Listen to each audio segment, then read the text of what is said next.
नैबेहाय जोमैजों सिन खारलांदों नै बे मानि जाथावो रकेटफोर जानो हागौ। बे सिना बेलासिनि 6 रिंगासोआव जादों। नायबानो जाबाय नोंथांमोना बे मानि सिन नोंथांमोना गोसोबा खोन्थाहरनो हागोन।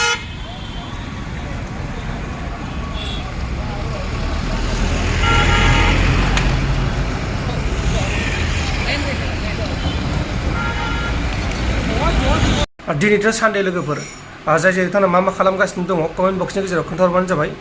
खुलुमबाय, नोंथांमोनखौ बयखौबो बरायबाय। दिनै जोङो मोनथामसो टपिकनि सायाव खोथा सावरायगोन। गिबियाव नोंथांमोना मोनसे भिडिअ नुदों जानो हागौ।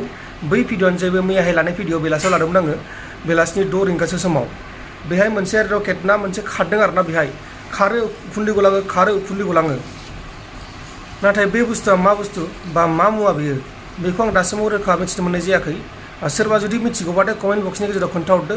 आं दा बेखौ रकेट होननानै सानदों, नाथाय बे रकेट नङाबो जानो हागौ। मैया बेलासिनि 6 रिंगासो समाव जादों।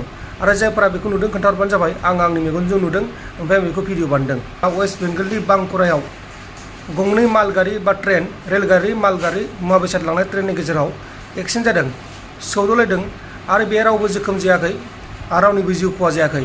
नाथाय गोबां खहा जादों।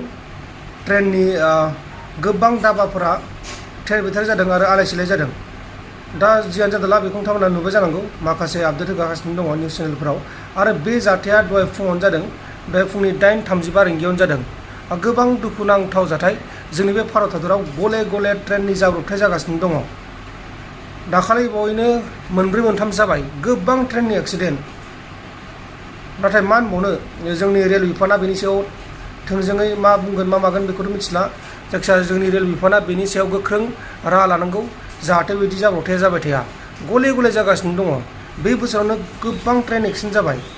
दा जियानो जादोंला जों नेक्स्ट आपडेटआव फैनोसै। जोंना नेक्स्ट आपडेटआनो जाहैबाय बर'नि मुंदांखा उपुर नार्जारीया स्वीडेनाव भारतनि आइजो फुटबल हानजाखौ केप्टेन महरै दैदेननो थाखाय साखाफारा। गोबां गोजोनथाव खौरां। जायबा उपुर नार्जारी, बिथाङा क'क्राझार डिस्ट्रिक्टनि, बिथांखौ गोबां बरायखांबाय। आरो बिथाङा दा जोंनि भारतनि आइजो हानजाखौ सामलायगासिनो दं केप्टेन महरै। दा बिथाङा स्वीडेनाव दंहैयो। स्वीडेनाव भारतनि आइजो फुटबल गेलेगिरिफ्रा गेलेगोन, बेखौनो बिथाङा दा सामलायगासिनो दङ।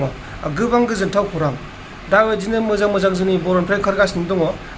लोगोसे जोंनि बे आसामनि चिफ मिनिस्टार हिमन्त बिश्व शर्माया गहपुर आरो नुमुलिगड़सिम थांलाय फैलाय खालामनाय बुरलुंबुथुर एबा ब्रह्मपुत्र दैमानि साजों लामा बानायसिगोन। गोबां गोजोनथाव खौरां। नङाबाथ' गोबां गोजान जायो। दा लामाखौ बानायबाथाय खाथि जासिगोन। बेबायदिनो थांलाय फैलायनि थाखाय सुबिदा जासिगोन। जोबोद मोजां खौरां बियो। जायफोरा गहपुरनि आरो जायफोरा नुमुलिगड़नि बिथांमोना थांलाय फैलाय खालामनो गोसो दंबाथाय बिथांमोननि थाखाय जोबोद मोजां खौरां।